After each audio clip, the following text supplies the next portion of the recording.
A millionaire found a malnourished girl at the door of his mansion. When he discovered why she was there, he froze. The soft purr of the Bentley came to a stop, and Jack Wilson let out a tired sigh.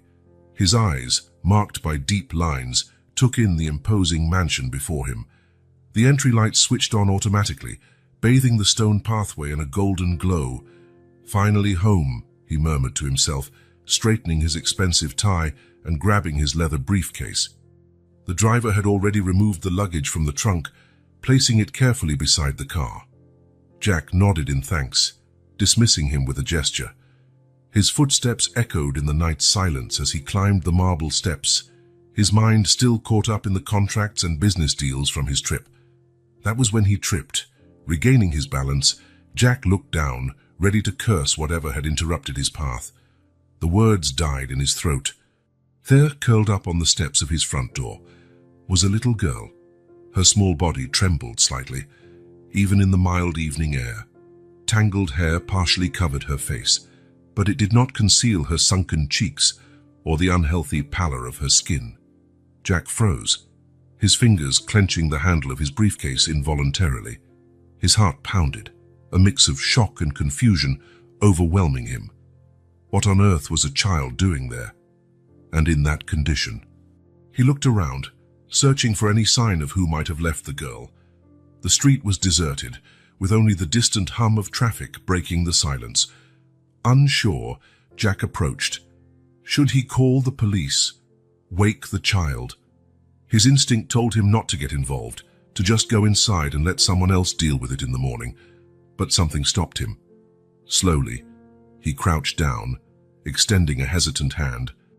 "Hey," he called softly. "Are you all right?" The girl stirred, her eyes opening slowly. For a moment, she seemed confused, blinking rapidly. Then, when she focused on Jack, her face lit up with a mixture of hope and despair.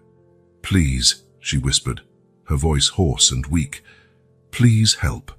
Jack felt a lump form in his throat. Up close, the child's condition looked even worse. Her clothes, though clean, were worn and much too big. Her arms were far too thin, the bones of her wrists protruding. "What's your name?" Jack asked, trying to keep his voice calm. "Amelie," she answered, attempting to sit up. I've been looking for so long." Jack frowned. "Looking for what, Amelie?" The girl's eyes filled with tears. Mom said she promised you would help." The world seemed to spin around Jack. He stood up abruptly, taking a step back. Amelie looked at him in fear, as though she was afraid he would leave. "My mum is really sick," she continued, the words spilling out in desperate rush. "She can't take care of me anymore. She said you were our last hope." Jack felt his blood run cold. His mind raced, trying to make sense of what he was hearing. Who was this child's mother? Why did she think he would help? Amelie tried to stand, but her legs buckled. Instinctively, Jack caught her, surprised at how light she was. "Please," she begged again, clinging to the sleeve of his expensive suit, "don't abandon us. Not again." Her final words hit Jack like a punch. He looked at the girl in his arms, a wave of déjà vu washing over him. There was something familiar about her eyes, the shape of her chin. Without thinking, Jack picked her up. Amelie relaxed against him as though she were finally safe after a long journey. "Let's go inside," he said, his voice rougher than he would have liked. "We'll figure out what's going on." As he opened the door, carrying Amelie into the mansion, Jack knew his life had changed irrevocably. Whatever this child represented, whether a mistake from the past or something more sinister, he could no longer pretend she didn't exist. The door closed behind them, leaving the night quiet once more. But inside the mansion, echoes of a long-buried past began to stir, ready to shake the foundations of Jack Wilson's carefully built life. The mansion's foyer, typically a place of silent opulence, now echoed with the soft sound of Jack's footsteps and Amelie's ragged breathing. The gentle light revealed the stark contrast between the home's luxury and the frail appearance of the girl in the millionaire's arms. "Mr. Wilson," the surprised voice of Martha, The middle-aged housekeeper cut through the silence. Her eyes widened at the unusual scene. What? Who is this child? Jack hesitated, still holding Amélie tightly.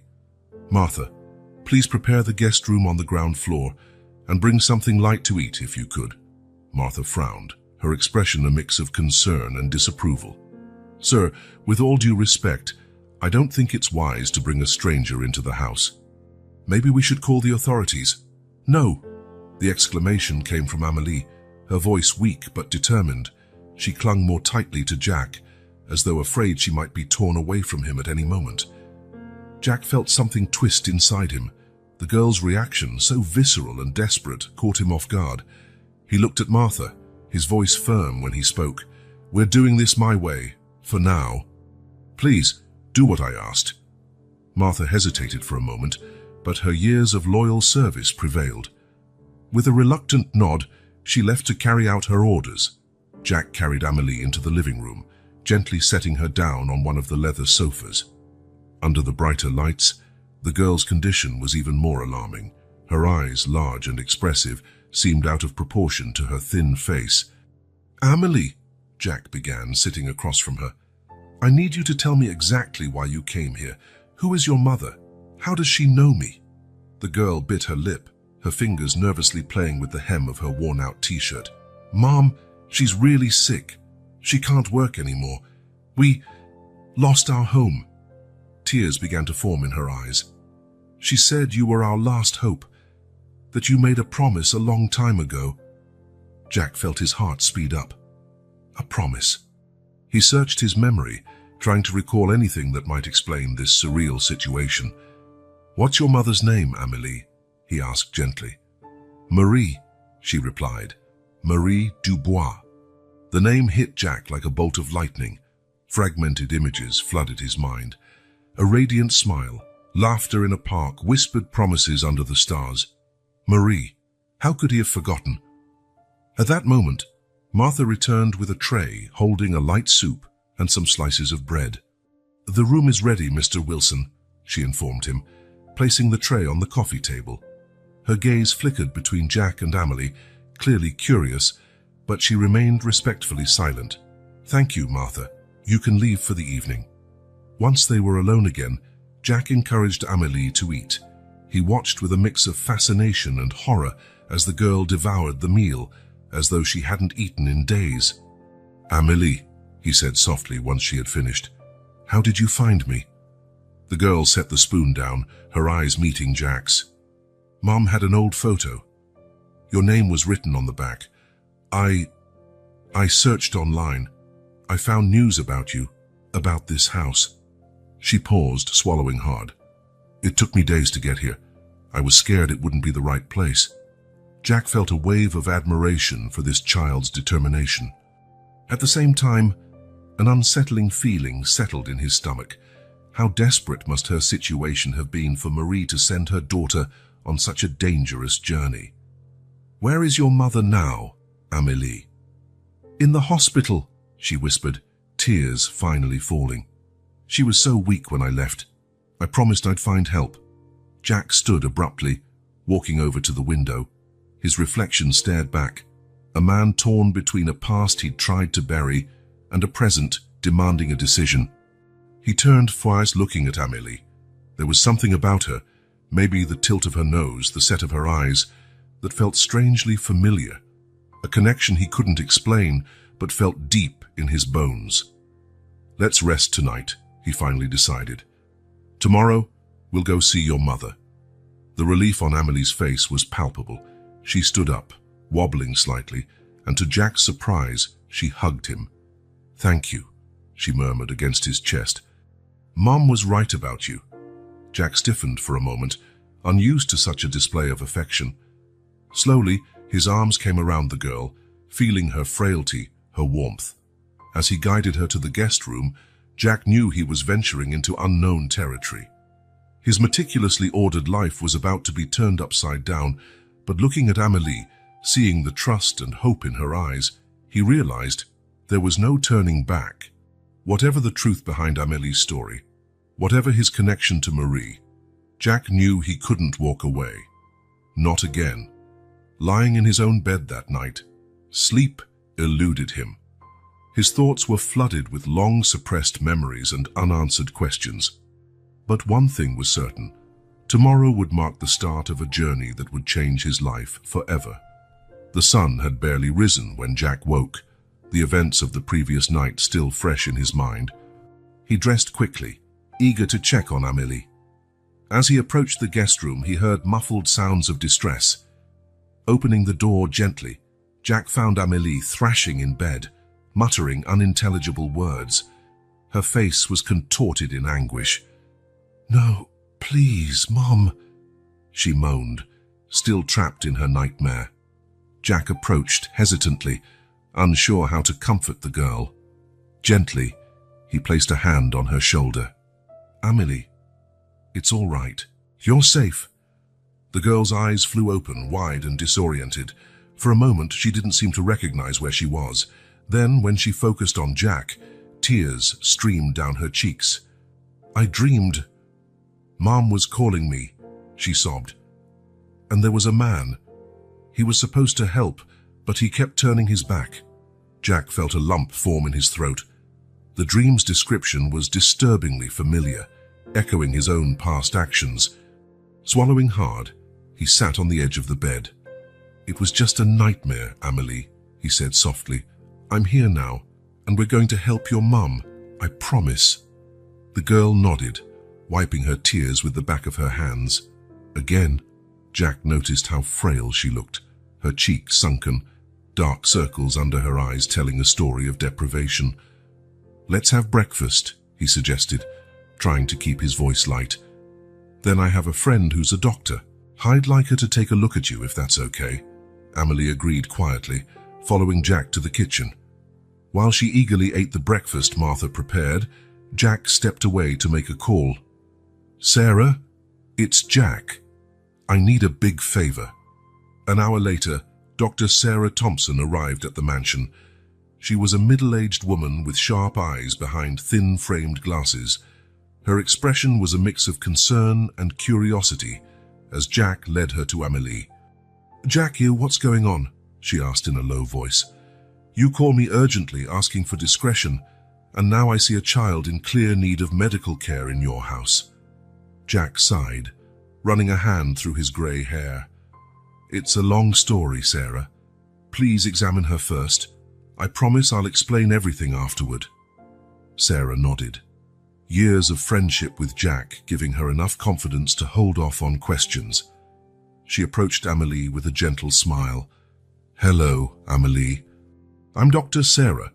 Jack asked me to check if you're all right. Is it okay if I examine you?" Amélie looked at Jack, who nodded encouragingly, before agreeing. Sarah carried out the exam efficiently and kindly, asking the girl occasional questions. After about half an hour, Sarah asked to speak with Jack in private. In the office, away from Amélie's ears, the doctor's expression was grave. "Jack, this girl is severely malnourished. There are signs of prolonged neglect, though it doesn't appear intentional. She mentioned her mother is sick." Jack nodded, feeling the weight of the situation. "Yes, apparently her mother is hospitalized. Sarah, what else can you tell me?" Sarah sighed, removing her glasses to clean them. "Besides the malnutrition, she's exhausted, physically and emotionally. She mentioned walking for days to get here. It's a miracle she managed it in this state." Jack felt a wave of guilt wash over him. If only he had known. If he had kept in touch. "What should I do, Sarah?" he asked, his voice revealing his uncertainty. Sarah looked at him seriously. "First, she needs proper nutrition and rest, but Jack, that's just the beginning. This child needs stability, consistent care. And her mother, wherever she is, probably needs urgent help as well." Jack nodded, his mind already formulating a plan. "Thank you, Sarah. I know I asked a lot bringing you here like this." Sarah gave a gentle smile. "We've been friends for decades, Jack. Just promise me you'll take care of this girl, and maybe fill me in on the whole story soon." After Sarah left, Jack found Amélie in the living room, gazing out the window with a distant expression. "Amélie," he called softly. Dr. Sarah said you need to rest and eat well, but also, I think it's time for us to find your mother." The girl's eyes lit up with hope. "Really? We can go see her?" Jack nodded, sitting down beside her. "Yes, but first I need you to tell me everything you know. Which hospital is she in? When was the last time you saw her?" As Amélie spoke, describing the public hospital where her mother was admitted and the agonizing last days before her departure, Jack felt a mix of emotions stirring inside him. Guilt for the past, concern for the present, and a growing determination for the future. Amelie's story, though fragmented and told through a child's eyes, painted a picture of struggle and despair. Marie, apparently, had tried everything to care for her daughter, even as her own health deteriorated. Sending Amélie in search of Jack seemed to have been her last resort, a desperate act by a mother who saw no other way out. As Amélie talked, Jack felt an inexplicable connection growing stronger. There was something about the girl's determination and resilience in the face of so much adversity that touched him deeply. "We'll find her, Amélie," Jack promised, his voice resolute. "We'll help your mother and we'll put all of this behind us." The gratitude in the girl's eyes was tangible, and Jack felt the weight of the responsibility he was taking on. He knew he was stepping into uncharted territory, potentially unearthing a past he had long tried to forget.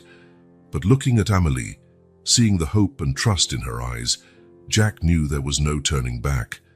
Whatever the truth about Marie's story, whatever his connection to the past, he was committed now. As he prepared for the journey that lay ahead, Jack couldn't help but wonder how his life had changed so drastically in less than 24 hours. From a solitary millionaire to a man on a mission to save a family he barely knew, the future was uncertain, but one thing was clear: nothing would ever be the same. Jack's Bentley glided silently through the city streets, a stark contrast to the increasingly humble neighborhoods they passed. In the back seat, Amélie pressed her face against the window, her eager eyes taking in every detail of the changing landscape. "It's around here," she murmured, pointing to a row of run-down buildings. "We lived in a small apartment on the 3rd floor." Jack felt a lump form in his throat. The thought of Marie and Amélie living in such conditions deeply troubled him. "What was life like for you both here, Amélie?" The girl tore her gaze from the window, her eyes meeting Jack's in the rearview mirror. "It was hard. Mom worked a lot at 2 jobs. Sometimes I wouldn't see her for days." Jack nodded, encouraging her to continue. As Amélie spoke, a painful image formed in his mind. Marie, struggling to keep a roof over their heads, sacrificing everything for her daughter. Amélie, often alone, taking care of herself while her mother worked tirelessly.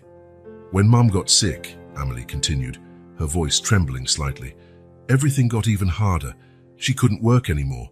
We lost the apartment. We were on the street for a while." Jack gripped the steering wheel so tightly his knuckles turned white. Guilt consumed him. If only he had known. If only he had done things differently. "You were very brave, Amélie," he said softly, struggling to keep his voice steady. "And your mother, too. You're both incredibly strong." A small smile appeared on the girl's face, the first Jack had seen since he found her. "Mom always said we were a team, that as long as we were together, we could get through anything." The car stopped in front of a public hospital, a grim, grey building that looked like it was barely holding itself together.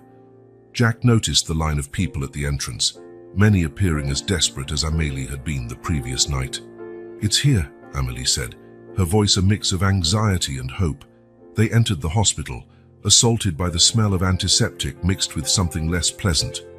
The walls, once white, were yellowed with age. Outdated equipment cluttered the corridors, and overworked nurses hurried back and forth. Jack approached the information desk, Amélie close behind him. "We're looking for Marie Dubois," he said to the exhausted receptionist. After several minutes searching the system, the woman looked at them with a grim expression. "I'm sorry, but we have no patient under that name." Jack's heart sank. He turned to Amélie, whose face was etched with pure terror.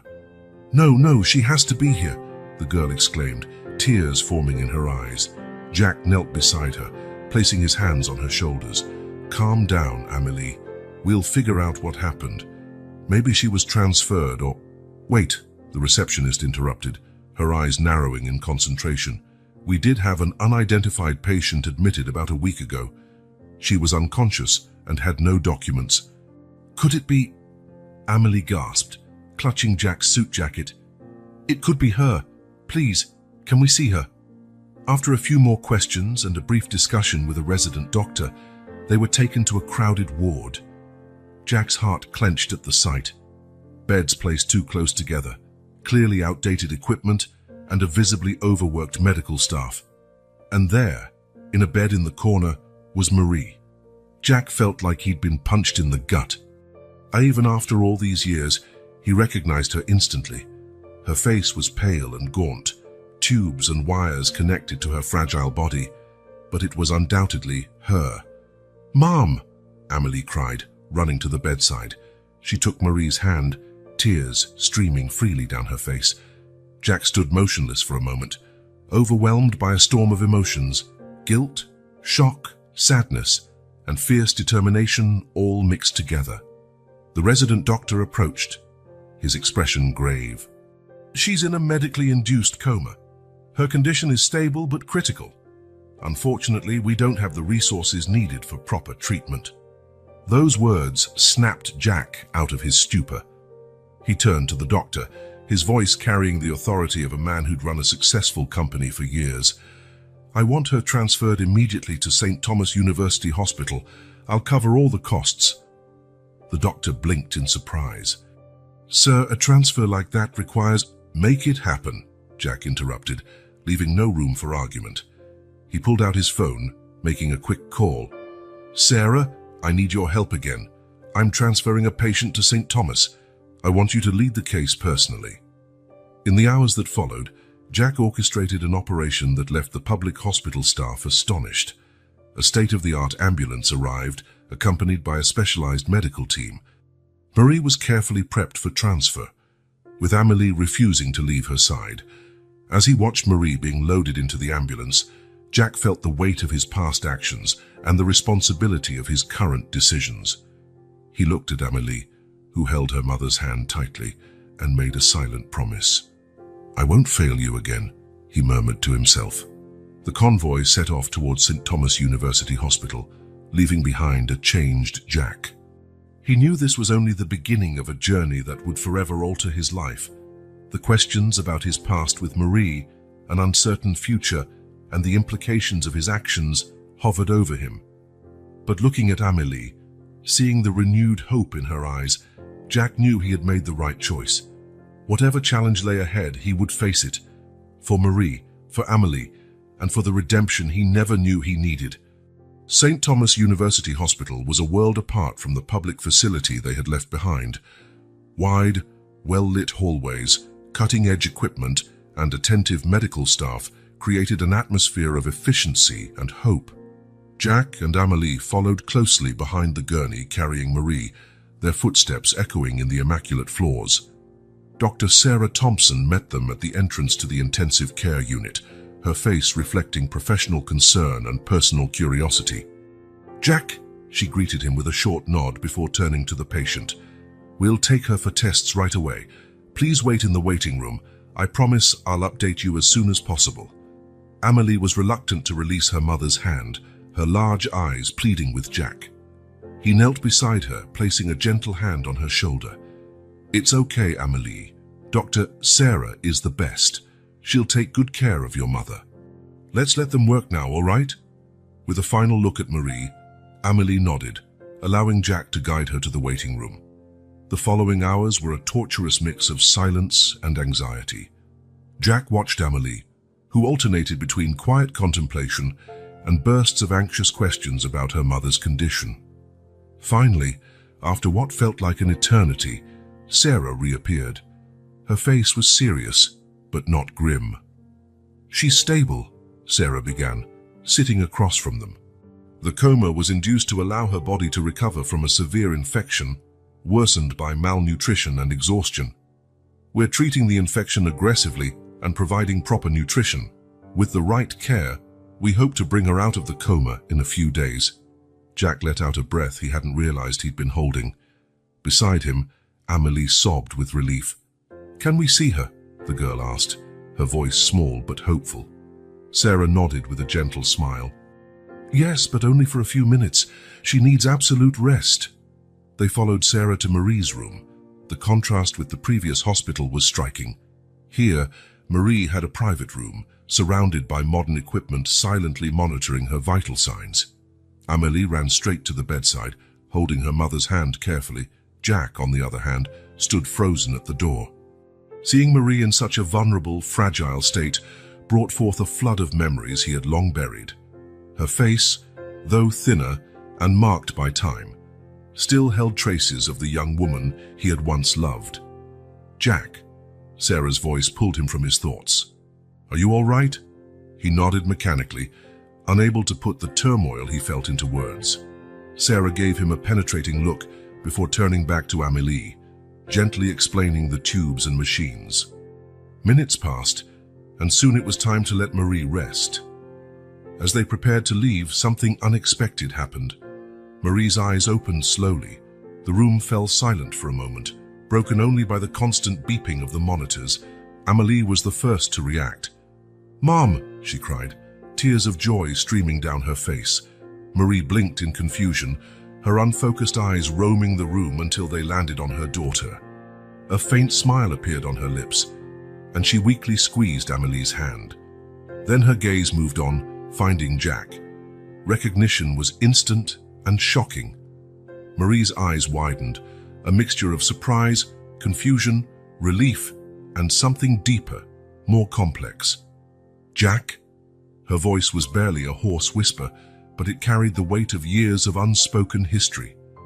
Jack took a step forward, feeling as though the ground was shifting beneath him. "Marie," he replied, his own voice trembling. The moment of mutual recognition was electric. Years of separation, secrets, and regrets seemed to condense into that single instant. Marie tried to sit up, but Sarah gently intervened. "Please, Ms. Dubois, you need to stay lying down. Your body is still recovering." Marie nodded weakly, but her eyes remained fixed on Jack. You found Amélie," she said, her voice laden with emotion. Jack swallowed hard, feeling the weight of Marie's gaze. "Yes," he responded softly. "She found me, actually." Amélie looked between her mother and Jack, her large eyes brimming with unasked questions. "Mom, you know Mr. Wilson?" Marie closed her eyes for a moment, as though gathering strength. When she opened them again, they were filled with unshed tears. "Yes, sweetie. Jack and we knew each other a long time ago." Jack felt as though the air had been sucked out of the room. The reality of the situation hit him in full force. Marie, the woman he had left behind all those years ago, was here, frail and ill. Amélie, the brave girl who'd shown up on his doorstep, was almost certainly his daughter. The connection among the three, once nebulous and uncertain, now seemed glaringly obvious. Jack felt the weight of his past choices, the consequences of his actions and omissions piling onto his shoulders. Sensing the tension, Sarah intervened gently. "Marie needs to rest now. We can continue this conversation when she's stronger." Jack nodded mechanically, still dazed by the revelation. Amélie kissed her mother's cheek, promising to return soon. As they turned to leave, Marie's weak voice stopped them. "Jack!" she called, making him turn around. Their eyes met again, laden with unspoken emotions. "Thank you for taking care of her." Jack felt his throat tighten. He wanted to say so many things, apologize, ask questions, offer explanations, but all he managed was a silent nod before stepping out of the room. Out in the hallway, Jack leaned against the wall, feeling the weight of 2 decades of secrets and regrets. Amélie looked at him with a mix of confusion and anticipation. "Mr. Wilson," she began hesitantly, "how do you know my mom?" Jack looked at the girl, his daughter, he now realized with crystal clarity, and felt a flood of emotions wash over him. Love, guilt, fear, and a fierce determination. "It's a long story, Amélie," he replied gently, "one that I think it's time to tell." Guiding Amélie back to the waiting area, Jack knew his life had changed irrevocably. The past he had tried to bury had resurfaced, bringing with it challenges and possibilities he had never imagined facing. But looking at Amélie, seeing in her features something of Marie and something of himself, Jack felt a resolution forming. Whatever the future held, he would face it head-on, for Marie, for Amélie, and for the chance to right the wrongs of the past.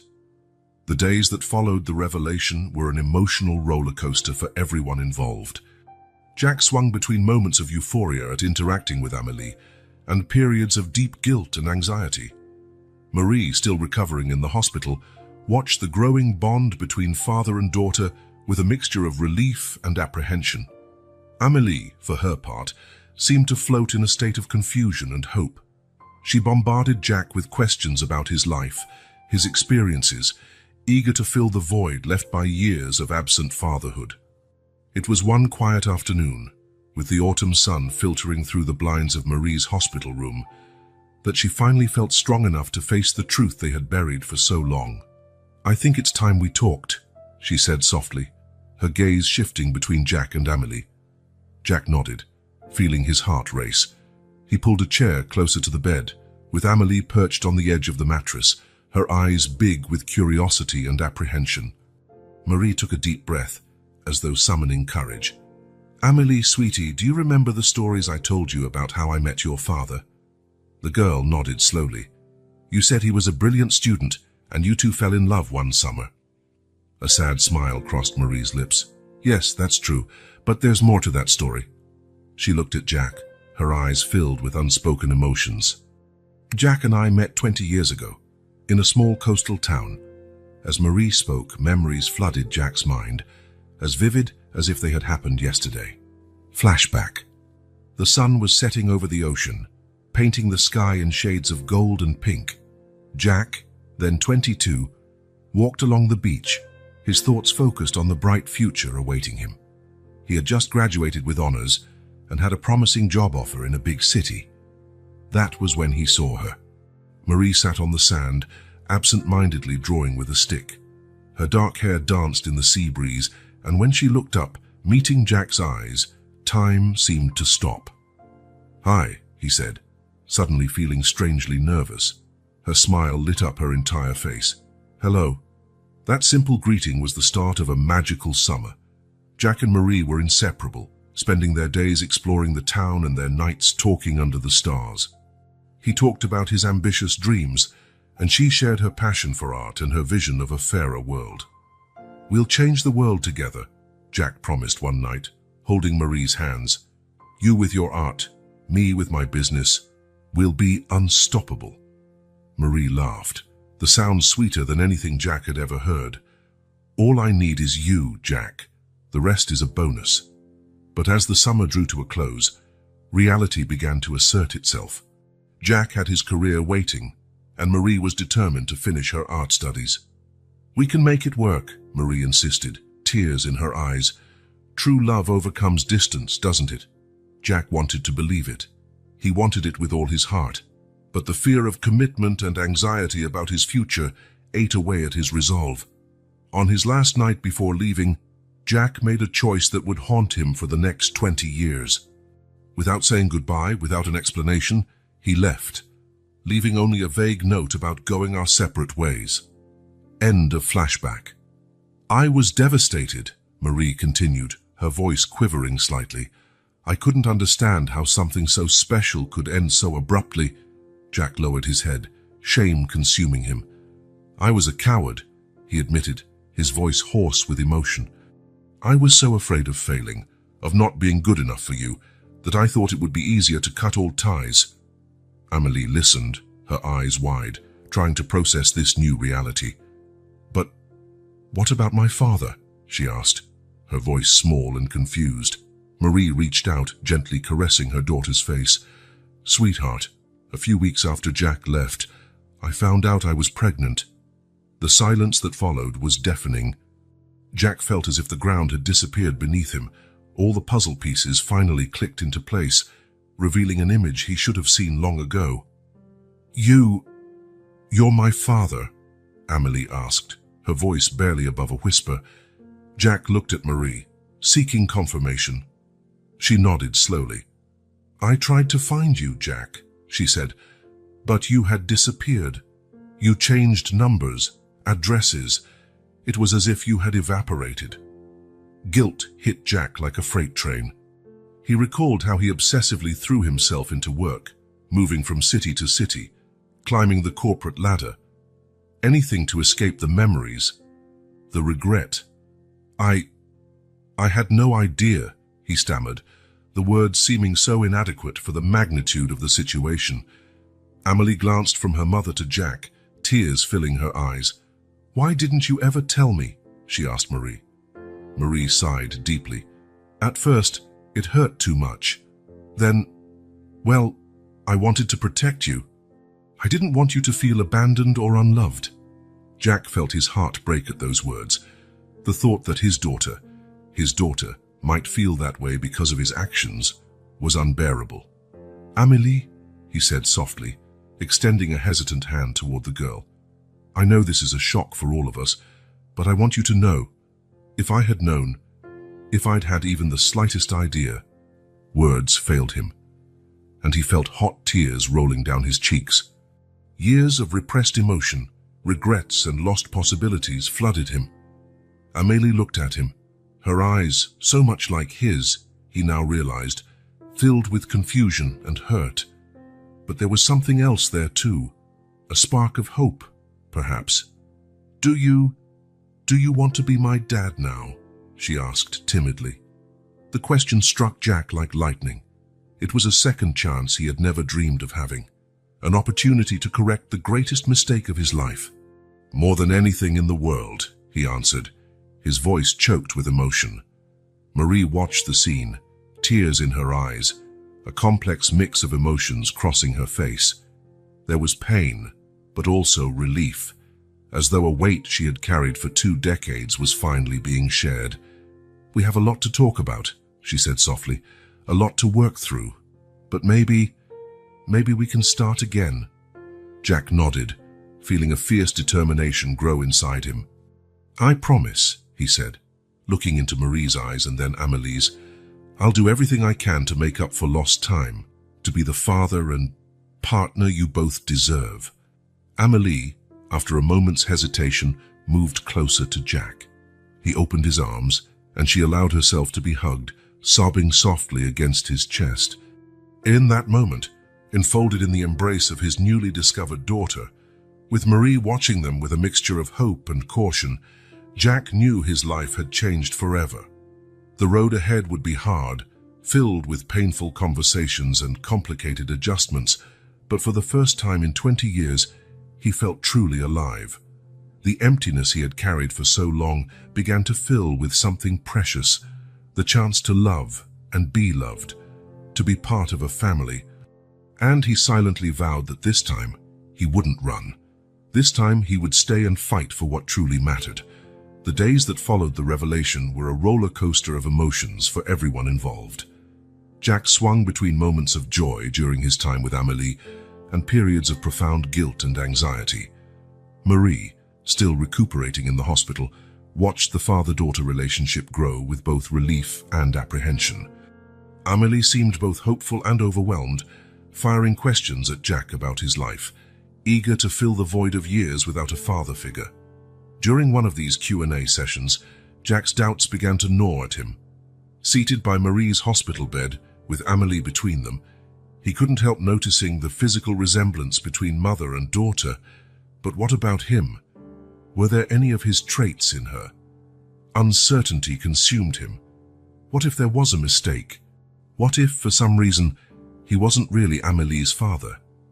"Marie," he said quietly, taking advantage of a moment when Amelie had stepped out for a snack, "I know you said I'm Amelie's father, and I want to believe that more than anything. But..." Marie watched him, a shadow crossing her eyes. "But you want to be sure," she finished. Jack nodded, feeling guilty for doubting. "It's not that I don't believe you. It's just, after everything that's happened, I think we all deserve 100% certainty. Marie was silent for a moment, then nodded slowly. You're right. Amélie deserves that certainty. We all do. So, with Marie's consent, Jack began the process for a DNA test. He gently explained to Amélie what it was and why they were doing it. It's kind of like a scientific puzzle, he tried to clarify. It'll show us if our pieces fit together perfectly. Amélie seemed to understand, though Jack could see the worry in her eyes. What if they don't fit? She asked in a low voice. Jack felt his heart clench. He knelt in front of her, holding her small hands in his. Amélie, no matter what that test says, I already love you, and I'll keep loving you and caring for you, no matter the result. I promise. The wait for the results felt endless.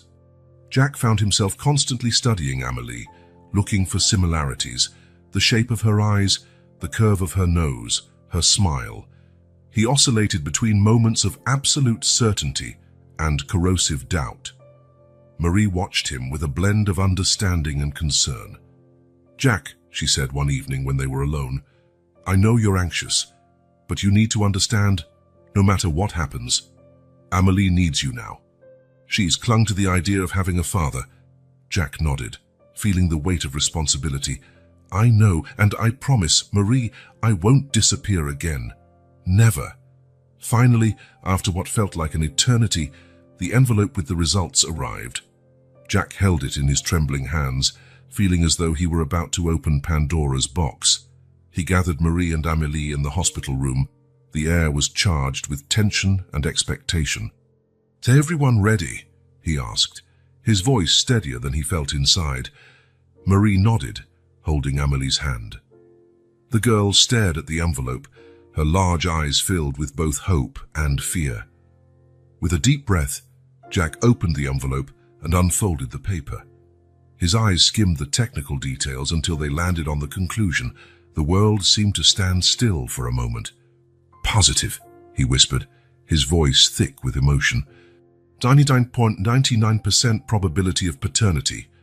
The silence that followed was broken by Amélie's sob. She flung herself into Jack's arms, crying and laughing at the same time. Daddy, she murmured through tears. You really are my daddy. Jack held her tight, tears of his own flowing freely. He looked over at Marie, who was smiling through her own tears. I always knew, she said softly, from the moment I held her for the first time. The reality of the situation slammed into Jack. He was a father. He had been a father for 8 years without knowing it. The magnitude of his responsibility, the weight of his past actions, all of it hit him like a tidal wave. I'm so sorry, he said, still hugging Amélie but looking at Marie. I'm sorry I wasn't there. For all the moments I missed. Marie reached out, gently touching Jack's arm. The past is the past, Jack. What matters is what we do from now on. Jack nodded, a growing determination within him. I promise you both, he said, his voice firm despite his tears. I'll make up for every lost second. I'll be the father Amélie deserves, the partner you deserve, Marie. Amélie pulled away slightly, gazing up at Jack with shining eyes. Can we do dad and daughter stuff now? Like in the movies? Jack laughed, feeling his heart swell with love. Of course we can, sweetheart. Anything you want. The three remained in that embrace, a newly formed family facing an uncertain future but full of possibilities. Later that night, after Amélie had fallen asleep in a recliner next to Marie's hospital bed, Jack found himself gazing out the window. The city lights glowed below, but he barely noticed. His mind was filled with images of what might have been. Missed birthdays, first days of school, nights of nightmares and bedtime stories. A whole lifetime of moments he could never get back. But alongside guilt and regret, there was also something else. A fierce determination to do things right from now on. To be the father Amélie deserved. To support Marie. To build the family he had nearly lost out of fear and selfishness. It's not too late, he murmured to himself, like a promise. We still have time. Glancing over at Marie and Amélie sleeping peacefully, Jack felt a surge of love and protection. He knew the road ahead wouldn't be easy. There was much to resolve, much to heal. But for the first time in years, Jack Wilson felt complete. He had a purpose greater than contracts and profits. He had a family, and he silently vowed that this time he would get everything right. For Marie, for Amélie, and for the second chance he never imagined he deserved. The morning sun filtered through the hospital room's curtains, casting a gentle glow on the three occupants. Jack, Marie, and Amélie sat in a loose semicircle, the air heavy with the expectation of the conversation to come. It was time to face the present and discuss the future. Jack cleared his throat, breaking the silence.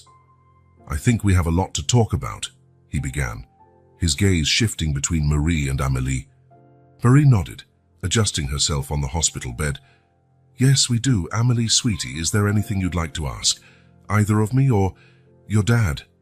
Amélie bit her lip, her big eyes filled with emotion. "Why did you two break up?" she finally asked, her voice small but firm. Jack and Marie exchanged a look weighted with unspoken history. Jack was the one to answer, his voice rough with emotion. "It was my fault, Amélie. I was young and foolish, with big dreams and a lot of fear.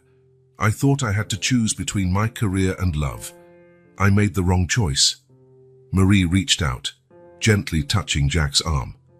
"We were both young, Jack. I could have fought harder. I could have looked for you when I found out about the pregnancy." Amélie absorbed this information, tears forming in her eyes. Do you regret it?" "I regret it every day," Jack answered immediately. "I regret not being there to see your first steps, hear your first words. I regret missing 8 precious years of your life." Marie offered a sad smile. "I regret not being braver, not insisting on finding you, Jack, but never, not for 1 second, did I regret having you, Amélie. You are the best thing that ever happened to me." Amélie smiled through her tears, hugging her mum and reaching out for Jack, who held her tightly. "What happens now?" the girl asked. "Where do we go from here?" Jack took a deep breath. "Now we look ahead. We start building our family together. But first," he turned to Marie. "We need to talk about your health, Marie." Marie nodded, her expression growing serious. "The doctors say treatment is going well, but there's still a long road ahead." "What exactly is your diagnosis?" Jack asked, leaning forward. "Hodgkin's lymphoma," Marie replied. "An advanced stage, but treatable. The problem is that treatment is long and expensive." Jack felt a wave of determination flood him. "Money is not an issue. I'll make sure you get the best possible care, Marie. Whether it's here or anywhere in the world." Marie looked uncertain. "Jack, I appreciate it, but I can't accept—" "Please," Jack interrupted gently, "let me do this. For you, for Amélie, for all the years I missed. It's the least I can do." Amélie glanced between her parents, hope filling her eyes. "Does that mean Mom's going to get better?" Marie smiled, stroking her daughter's hair. "The doctors are optimistic, sweetie. With proper treatment, my chances are good." Jack nodded, his mind already planning the next steps. "I'll talk to the best specialists, make sure we have every option. And in the meantime," he hesitated, looking at Amélie, "I think we need to discuss living arrangements." Amélie's eyes widened. "Could we all live together?" Jack and Marie exchanged glances. Marie answered gently, "Sweetheart, it's not that simple. Your dad and I, well, we need time to get to know each other again. But we'll definitely find a solution that keeps us all close." Jack agreed. "How about we live in separate places, but close by? That way, Amélie can be with each of us on different days, and we're all nearby to support Marie's treatment." Amélie seemed to consider this for a moment before nodding. "Okay, I guess that can work. But you both have to promise you won't split up again." The question hit Jack and Marie like a punch to the gut. Jack knelt by the bed, getting on eye level with Amélie. "Amélie, I promise you I'll never disappear from your life or your mum's again. I can't promise that your mum and I will be together romantically. We have a lot of history and lost time between us. But I promise we will always be a family, one way or another." Marie nodded, her eyes shining with unshed tears. Your dad's right, sweetie. No matter what happens between us, you will always be our #1 priority. Amélie seemed to accept that, visibly relaxing. Okay, but you have to promise you'll at least try to be friends. Jack and Marie laughed softly, the tension in the room easing a bit. We promise, they said in unison. As the conversation continued, they discussed practical details. Amélie's school, transferring Marie to a specialized treatment center, temporary housing arrangements. It was a delicate process, full of conflicting emotions and difficult adjustments. Jack found himself amazed by Amélie's resilience and her ability to adapt to such drastic changes. And Marie, she kept surprising him with her strength and grace in the face of such challenges. As the day wore on, Jack felt a swirl of emotions.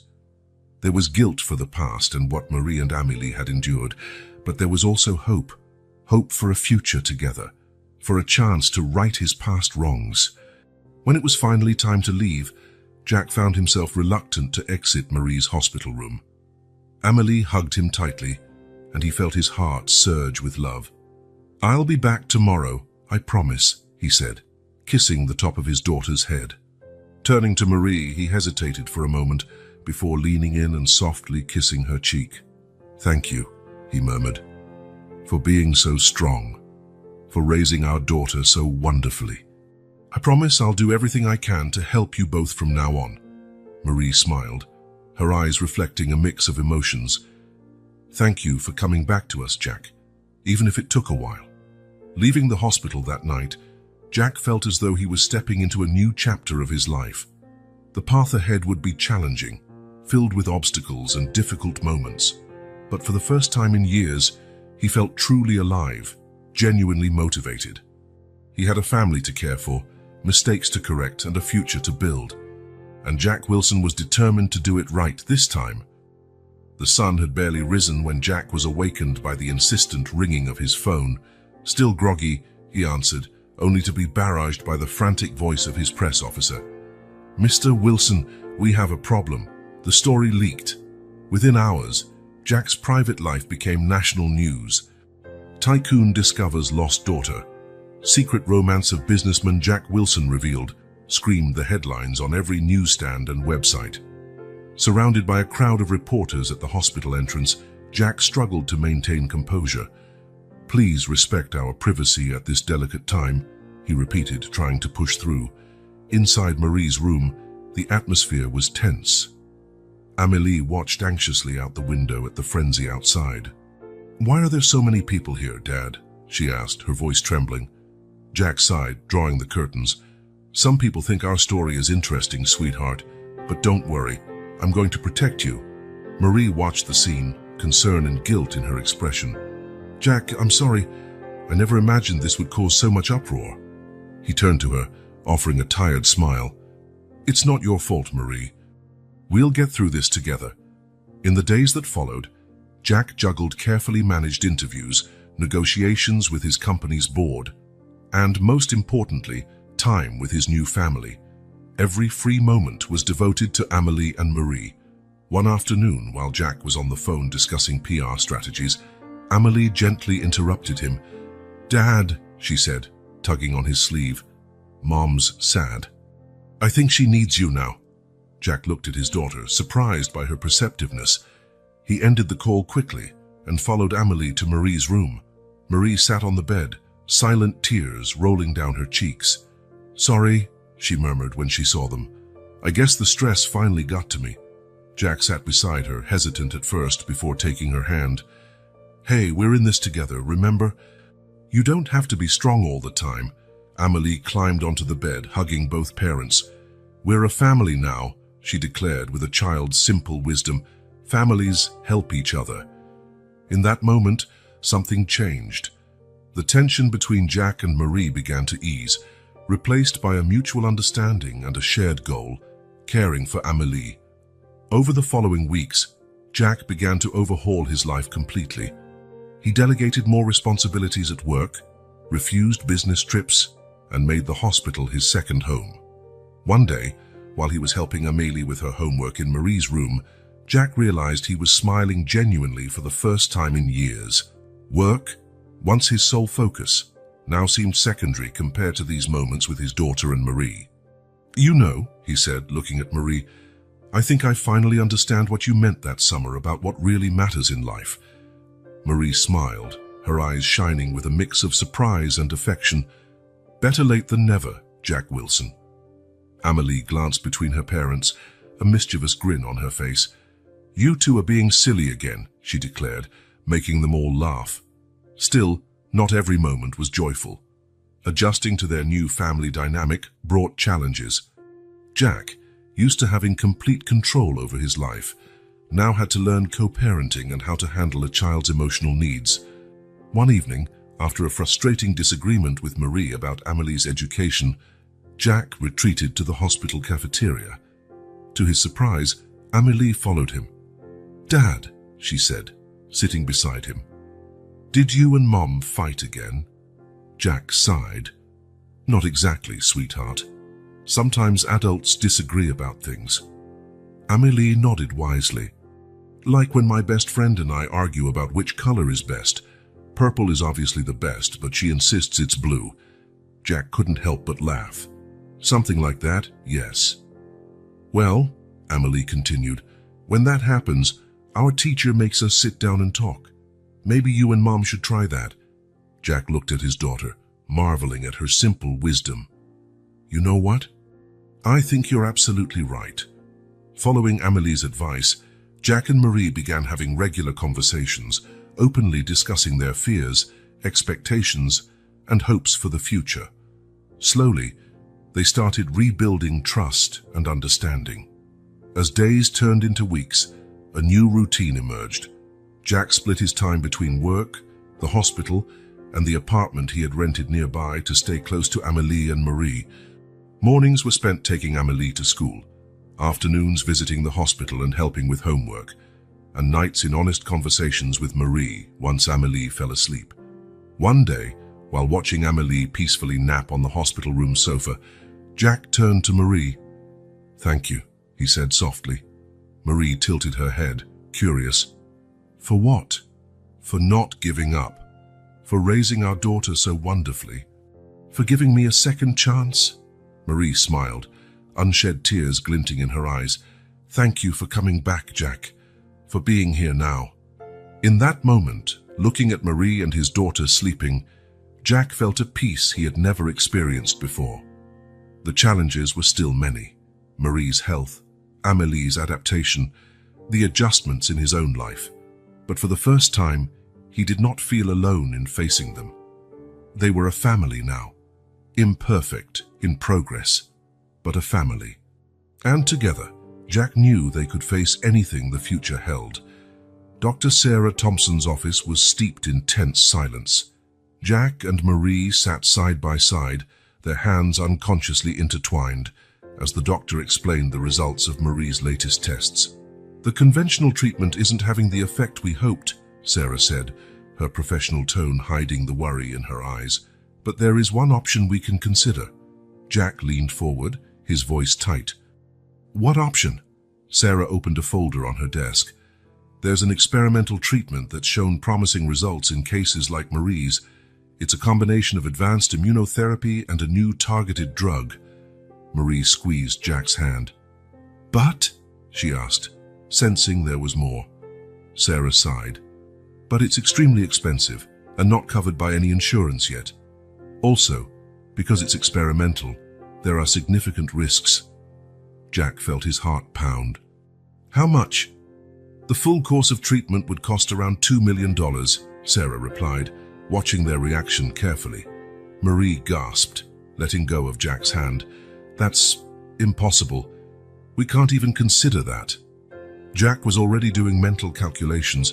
His company was doing well. He had solid investments. $2 million was significant, but not impossible. "We can do this," he said firmly. "I can pay for it." Marie stared at him, her eyes wide. "Jack, no, it's too much. You've already done so much." "Marie," Jack interrupted gently, taking her hands, "money is just money. Your life, your future with Amélie, this is what really matters. Please, let me do this." Sarah watched them interact with a mixture of admiration and concern. "Think it over carefully," she advised. "This treatment is rigorous and not guaranteed, but it's our best shot right now." Marie closed her eyes, silent tears slipping down her face. "I'm scared," she admitted in a whisper. Jack pulled her close, hugging her. "I know, I am too, but we're in this together, remember? You, me, and Amélie. We'll fight together." After a long moment, Marie nodded. "Okay," she said, her voice trembling yet determined. "Let's try." The next few days were a whirlwind of preparations. Jack threw himself into the financial details, arranging fund transfers and adjusting his investments. Marie underwent a series of preparatory exams, each more exhausting than the last. Amélie, sensing the tension, did her best to help. She made elaborate get-well-soon cards for her mother and surprised Jack with sudden hugs whenever he seemed particularly stressed. On the eve of the treatment, the family gathered in Marie's hospital room. Amélie had insisted on a makeshift pajama party, bringing blankets and pillows from home. "So we can all stay together," she explained, snuggling between her parents on the enlarged hospital bed. Jack smiled, wrapping an arm around his daughter and Marie. "Great idea, Princess." Marie, although visibly nervous, smiled at the sight of her little family gathered. "Thank you," she said softly, "for being here, for everything." "Always," Jack replied, his voice filled with emotion. Amélie looked between her parents, her big eyes serious. "Mom, you're going to get better, right? You have to promise." Marie felt her heart tighten. "Oh, sweetheart," she began, struggling to find the right words. Jack interjected gently. "Amélie, remember when we talked about how doctors can't always promise things for sure?" Amélie nodded slowly. "Well, this is one of those times," Jack continued, "but what we can promise is that we'll do everything we can to help Mom get better. And that no matter what happens, we'll be together." Marie smiled gratefully at Jack before turning to her daughter. "Your dad's right, sweetie. I can't promise for sure that I'll be fine, but I promise I'll fight with all I have. For you, for us." Amélie seemed to think for a moment, then nodded solemnly. "Okay, but I'll help too. Shall be the best nurse's assistant you've ever seen." Her declaration drew laughter from Jack and Marie, easing some of the tension in the air. The next morning, when the doctors arrived to take Marie for the first round of treatment, the atmosphere was one of cautious determination. Jack held Marie's hand tight as she was prepped, whispering words of encouragement. True to her word, Amélie took on her assistant nurse role with comedic seriousness, insisting on wearing a small white apron that one of the nurses kindly lent her. When the time finally came for Marie to be wheeled away, Jack leaned over and kissed her gently on the forehead. "We'll be here when you come back," he promised. Marie nodded, tears in her eyes but a courageous smile on her lips. "I know. My family." The following hours were a blend of anxiety and hope. Jack alternated between working on his laptop and entertaining Amélie with games and stories. The girl, sensing the seriousness of the situation, was unusually quiet and cooperative. When Marie finally returned, pale and exhausted, but conscious, she was met with relieved smiles and gentle hugs. "How are you feeling?" Jack asked softly, adjusting her pillows. Marie closed her eyes for a moment, tired, a bit nauseous, but hopeful. Amélie climbed carefully onto the bed, curling up next to her mother. "You were so brave, Mom," she declared. Jack watched the two of them, feeling a wave of love and protection wash over him. This was only the beginning of a long and difficult journey, he knew. There would be bad days, unpleasant side effects, moments of doubt and fear. But looking at Marie and Amélie, seeing the strength and love binding them together, Jack felt a certainty grow within him. No matter what the future held, they would face it together, as a family. "Rest now," he said softly, kissing Marie's forehead and then Amélie's. "We're here, always will be." And so, united by love and hope, the little family braced themselves for the challenges to come, one day at a time. Jack's phone vibrated insistently, pulling him out of a light doze in the chair beside Marie's bed. He checked the time, 3:27 a.m. With a sigh, he slipped out of the room to avoid waking Marie and Amélie. "Jack Wilson," he answered, his voice still rough with sleep. "Mr. Wilson, it's Charles from the finance department. I'm sorry to call so late, but we have an emergency." The gravity in Charles's tone made Jack snap to attention. "What happened?" "Sir, we've discovered some significant discrepancies in our accounts. It appears there's been a massive embezzlement over the last few months." Jack felt his stomach plummet. "How much?"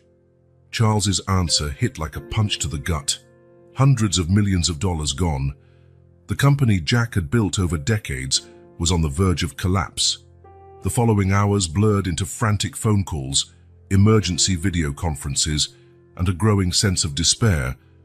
As the sun rose, the terrible truth emerged. François Leclerc, a longtime partner and personal friend, had orchestrated an elaborate scheme to siphon funds from the company. Seated in an impromptu conference room at the hospital, Jack stared at the figures on his laptop, barely able to believe what he was seeing. The company was teetering on the edge of bankruptcy. Years of hard work, sacrifice, and dreams were on the brink of collapse. "Mr. Wilson?" His attorney's voice brought him back to reality. "We have to move quickly. There are options, but they all involve drastic cuts and possibly selling personal assets." Jack nodded mechanically, his mind spinning. How could this be happening? And right now, when Marie needed him the most. Suddenly, the door opened, and Amélie ran in. "Dad, Mom woke up and was asking for you." Jack forced a smile, trying to mask his distress. "Thanks, sweetheart. I'll be there in a minute." Amélie hesitated, her keen eyes noticing the tension on her father's face. "Is everything okay, Dad?" Jack felt his heart constrict. How could he explain this to his daughter? How could he tell Marie he might not be able to pay for her treatment anymore? "Everything's fine, Amélie," he lied, hating himself for it. "Just some work issues. Nothing you need to worry about." But as he walked back to Marie's room, Jack knew he couldn't keep hiding the truth. They were a family now. They deserved to know. Marie smiled when Jack entered, but her smile faded quickly at his expression. "Jack, what happened?" He sat on the edge of the bed, taking Marie's hand. Amélie settled beside them, her eyes wide with concern. I need to tell you both something," Jack began, his voice trembling. "Something bad happened at the company. Something really bad." Over the next few minutes, Jack explained as best he could, simplifying the complicated details so Amélie could understand. He told them about François' betrayal, the lost money, and the company's uncertain future. "What does this mean for us, Jack?" Marie asked, her voice calm, but her eyes betraying her fear. Jack took a deep breath. "It means I might not be able to pay for your treatment anymore, Marie. At least not the way we planned." The silence that followed was deafening. Amélie was the first to break it. But Mom needs the treatment," she cried, tears filling her eyes. "You promised you would help." Jack felt as though his heart was being torn apart. "I know, sweetheart, and I'll do everything I can. I'll sell whatever's necessary, work day and night if I have to. But things are going to be hard for a while." Marie squeezed Jack's hand. "We'll get through this together," she said gently. "Maybe there are other treatment options, something more affordable." Jack shook his head vehemently. "No, you deserve the best treatment possible. I'll find a way." Amélie looked between her parents, her young mind struggling to process it all. "Can I help?" she asked hesitantly. "I can sell my toys or make lemonade." Her innocent offer almost broke Jack. He pulled his daughter into a tight embrace. "Oh, sweetheart, just being here, being strong for your mom and me, helps more than you know." Marie joined the hug, and for a moment, the three of them stayed like that, united in their love and their fear. "We'll figure it out," Marie whispered. "We always do." Jack nodded, trying to believe her words, but inside he was terrified. How could he save both his company and his family? In the days that followed, Jack barely slept. He spent his nights in endless meetings, negotiating with banks, investors, and lawyers. During the day, he did his best to be there for Marie and Amélie, hiding his exhaustion behind forced smiles. One night, while working on his laptop in Marie's hospital room, Jack felt a small hand on his shoulder. It was Amélie, her eyes sleepy but full of concern. "Dad," she said softly, "you need rest too." Jack smiled wearily. "I know, Princess. Just a few more minutes, okay?" Amélie shook her head stubbornly. "No, now Mom always says you can't take care of others if you don't take care of yourself first." The simple wisdom of his daughter cut deep. Jack closed the laptop and pulled Amélie onto his lap. "You're right," he admitted. "Sometimes I think you're smarter than me." Amélie grinned, nestling against his chest.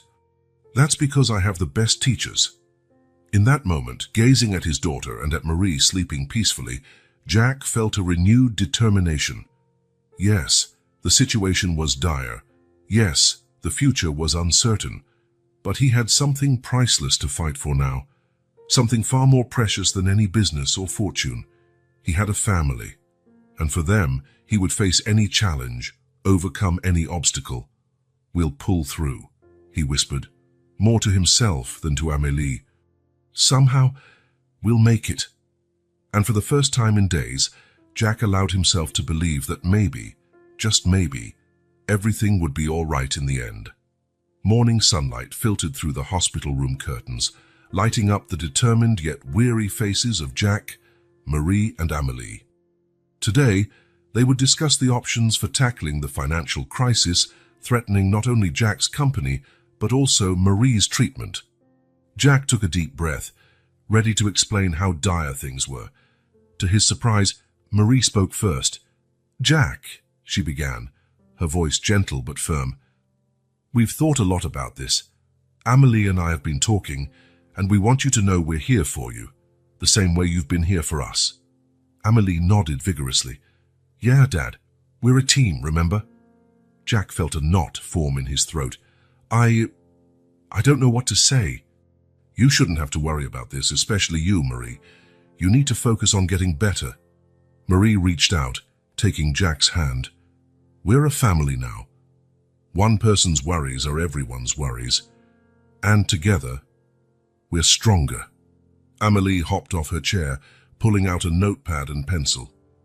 "I made a list of ideas to help," she announced proudly.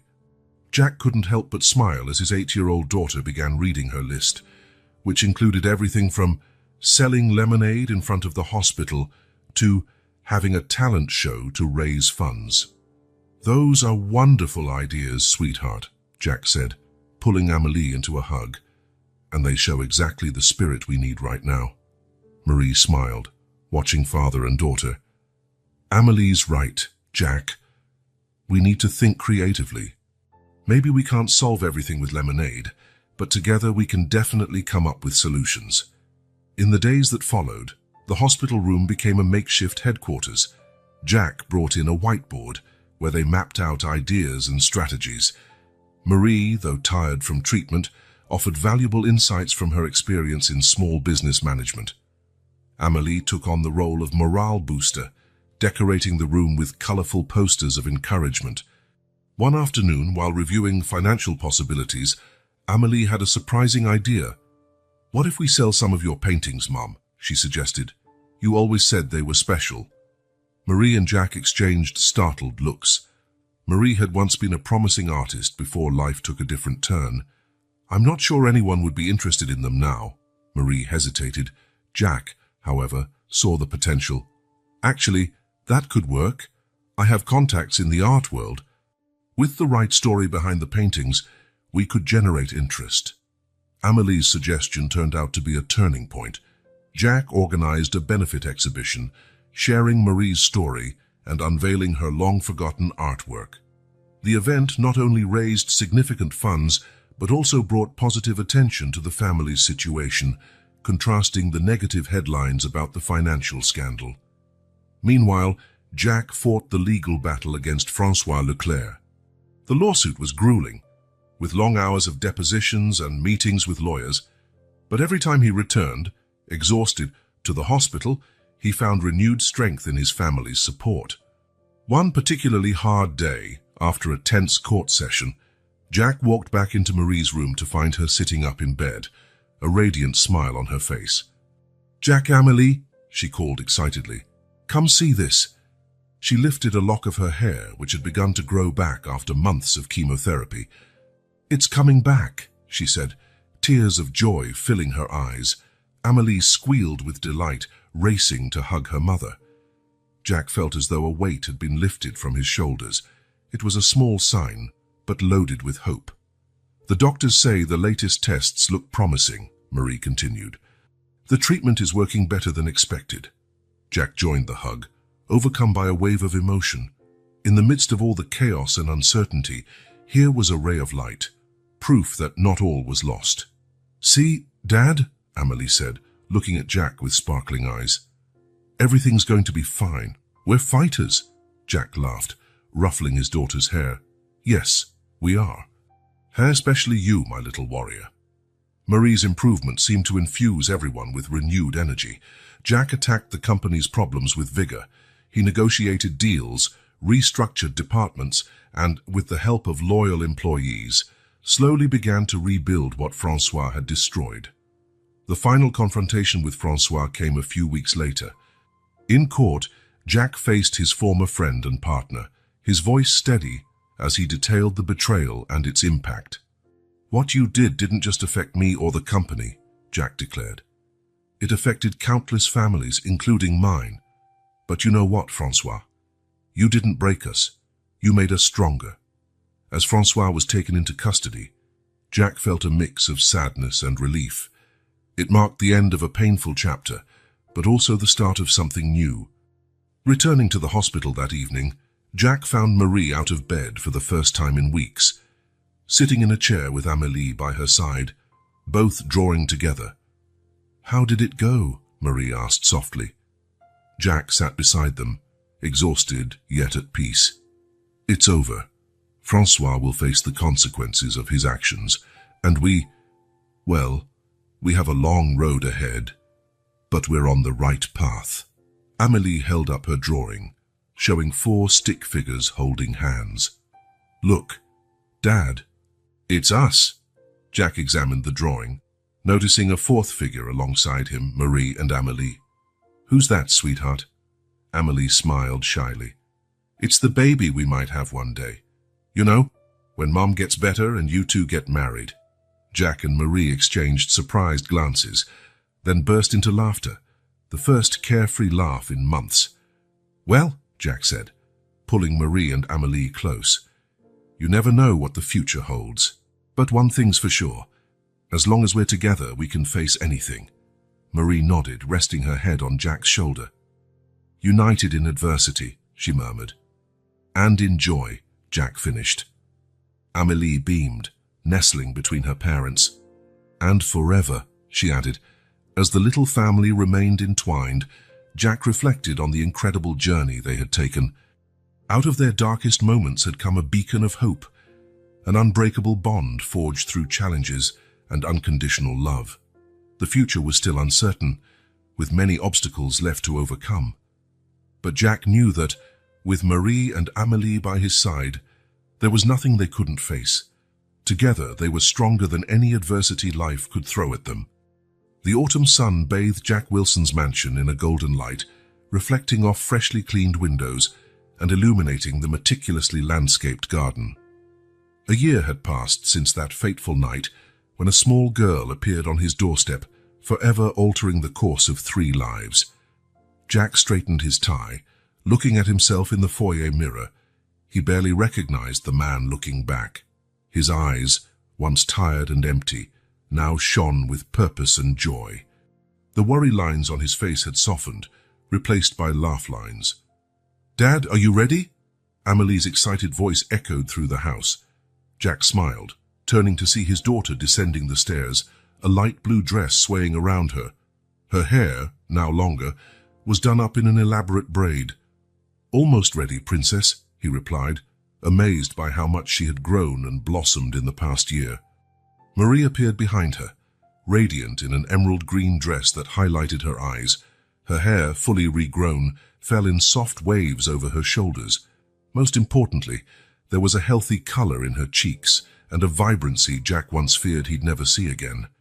"You both look absolutely stunning," Jack said, his heart swelling with love. Marie smiled, stepping forward to straighten Jack's tie. "You're not looking too shabby yourself, mister." "Wilson," she teased, planting a soft kiss on his cheek. Amélie made a playful face. "Ugh, grown-up kisses." The three laughed, their joy echoing through the mansion that, a year ago, had been cold and empty, but now overflowed with life and love. As they headed to the car, Jack reflected on the tumultuous year they'd faced. Saving his company had been brutal. Sleepless nights, tough negotiations, difficult decisions. But with complete transparency, a bold restructuring, and the unwavering support of loyal employees, they not only survived, they thrived. Wilson Enterprises emerged from the crisis stronger and more ethical than ever. Jack implemented strict corporate governance policies and set up a relief fund for employees in hardship, inspired by his own experiences. Marie's treatment had been just as tough. There were dark days of debilitating side effects, moments of fear and uncertainty. But at every obstacle, the family came closer. Amélie became a little nurse, always ready with a smile or joke to cheer her mum. Jack balanced his time between the company and the hospital, determined not to miss a single important moment. Then, on a sunny spring day, came the news they scarcely dared to hope for. Marie was in complete remission. The car glided smoothly through the city streets, heading toward the convention center where the charity event would be held. Jack glanced in the rearview mirror, seeing Amélie humming happily in the back seat and Marie beside him, her hand resting comfortably on his. "Nervous?" Marie asked softly. Jack smiled. "A little. I never thought I'd be doing something like this." Tonight's event was the official launch of the New Beginnings Foundation, founded by Jack to help families facing serious illnesses and children in vulnerable situations. It was the culmination of months of planning, directly inspired by his own experiences. Upon arrival, Jack was immediately drawn into the frenzy of final preparations. Marie and Amélie mingled with the guests, their story of courage and resilience touching hearts and inspiring generosity. Finally, it was time for Jack's speech. He stepped onto the stage, looking out at the crowd of expectant faces. His gaze found Marie and Amélie in the front row, and he felt a rush of strength and love. "A little over a year ago," Jack began, his voice clear, "I was a very different man, successful in the world's eyes, but empty inside. Then, on a night that changed everything, a little girl showed up on my doorstep." He recounted the story of Amélie, of Marie, of the journey that brought them together. He spoke of the battle against cancer, the financial betrayal, the moments of despair, and the small victories that kept them going. "What I've learned," Jack continued, his voice thick with emotion, "is that true wealth isn't in bank accounts or corporate empires. It's in the bonds we form, the love we share, the difference we make in each other's lives." He explained the mission of the New Beginnings Foundation, how it would provide financial, emotional, and logistical support to families facing medical crises. Because no one should face these challenges alone, Jack concluded, and because